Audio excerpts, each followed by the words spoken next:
Okay, so we're picking up where we left off from. We're on Exodus 21. These are the regulations you must present to Israel. If you buy a Hebrew slave, he shall serve no more than 6 years, and set him free on the seventh year, and he will owe you nothing for his freedom. If he was single when he came in as a slave, he shall leave single. But if he was married before he became a slave, then his wife will go free with him. If your master gave him a wife while he was a slave, then your son and your daughter, and then he had sons and daughters, and the man will only go free on the seventh year, but his wife and children will still be with their master. But the slave may declare, I love my master, my wife, and my children, and I don't want to go free. And if he does this, the master must present himself before God. Then the master must take him to the door or a doorpost and publicly pierce his ear with an awl. After this, the slave will be the servant's master for life. When a man sells his daughter as a slave, she will not be freed at the end of the 6 years as the men are. If she does not satisfy her owner, he must allow her to be bought back again. But he is not allowed to sell her to foreigners, since he is the one who broke the contract with her. But if the slave owner arranges for her to get married to his son, and he is no longer treating her like a slave but a daughter, if a man who has married a slave's wife or another wife for himself, he must not neglect the rights for the first wife for food or clothing or sexual intimacy. If he fails in any of these three obligations, she is to leave as a free woman without making any payment. Anyone who assaults or kills another person must be put to death. But if it was simply an accident permitted by God, I will appoint a place of refuge where the slayer may run for safety. However, if someone deliberately kills another person, then the slayer must be dragged into the front of the altar and be put to death.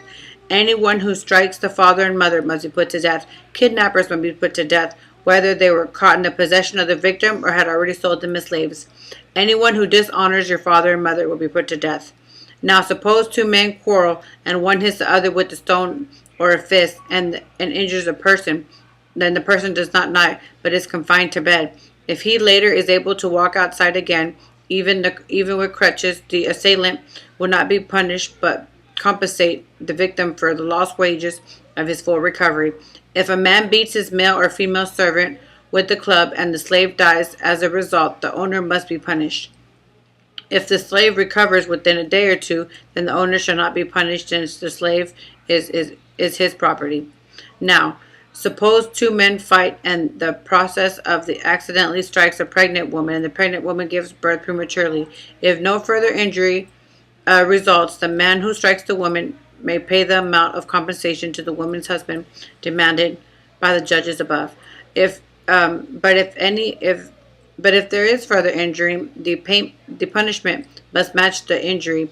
A life for a life, an eye for an eye, a tooth for a tooth, a hand for a hand, a foot for a foot, a burn for a burn, a wound for a wound, a bruise for a bruise. If a man hits his male or female servant in the eye, and the eye is blinded, he must let the slave go free and compensate for the eye. And if the man knocks out the tooth of a male or a female servant, he must let the slave go free and compensate for the tooth. If an oxen gores a man's or a woman's to death, and the oxen must be stoned, it is flesh, and his flesh may not be eaten. In such causes, however, if the owner will not be held liable. But suppose the oxen had a reputation of goring, and the owner had been informed and failed to keep it under control. If the oxen kills someone, it must be stoned, and the owner must also be put to death. However, the dead person's relatives may accept the payment for compensation for the loss of the life. The owner of the oxen may redeem the life by paying whatever it is demanded. The same regulation applies to the oxen if it gores a boy or a girl. If it is the oxen that gores a slave, either male or female, the animal's owner must pay the slave's owners 30 silver coins, and the oxen must be stoned. Suppose someone digs or uncovers a pit and fails to cover it up, and the oxen or donkey falls into it. The owner of the pit must pay the full compensation for the owner and the animal. But when compensation to the owner of the animal, but then he gets to keep the dead animal. If someone's oxen injures a neighbor's oxen and injures the oxen dies, and the two owners must sell the live oxen and divide the pieces equally between them. They must go also divide the dead animal. But if the oxen has a reputation of goring, yet the owner fails to keep it under control, he must pay the full compensation of the live oxen and the dead one, and he may keep the dead oxen. And we are going to stop there. That is the end of Exodus 21:36. Okay, thanks.